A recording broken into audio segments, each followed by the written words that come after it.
అంటే ఏంటి జబర్దస్త్లో చేసిన రోజులు ఏమన్నా ఫేస్ చేశారా వాళ్ళు? ఫేస్ చేయడం కాదు, అంటే ఛాన్స్ ఇవ్వడం, రోలు ఉంటేనే ఇస్తారు. అదే వీళ్ళు పంపించారనుకో ఇట్లా రోల్ క్రియేట్ చేసి మరి ఇస్తారు అప్పుడైతే. అంతే కదా. అవునా? సెలబ్రిటీ వచ్చారనుకో కంపల్సరీ వాళ్ళు రోల్ ఇవ్వాలి కదా,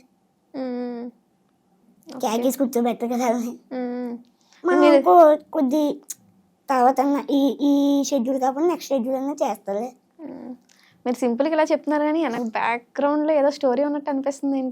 అంత ఏదో మిమ్మల్ని సరిగా ట్రీట్ చేయలేనట్టు, రెస్పెక్ట్ అని, ఇందాక రెస్పెక్ట్ అనే వర్డ్ ఏదో అన్నారు, అంత ఈజీగా మనం దాని అలాంటి వర్డ్స్ రావు. మీరు అన్నారంటే ఏదో స్టోరీ ఉందనిపించింది నాకు. స్టోరీ ఏం కాదు. బాగుంటారా జబర్దస్త్ వాళ్ళందరూ మీతో ఫ్రెండ్లీగా మాట్లాడే విధానం? బాగానే ఉంటారు. కాకపోతే మనం వాళ్ళ టీం తరపు నుంచి వెళ్తే మనకి ఇంకా బాగుంటుందని. Okay okay. ప్రస్తుతానికి ఏం చేస్తున్నారు మరి? రీల్స్ ఏనా? మొన్నటి దాకా వేరే వాళ్ళతో చేసేవాళ్ళని, ఇప్పుడు సాయి పరిచయం అయ్యాక సాయితో చేస్తున్నాం. పల్లెటూరు సాయి.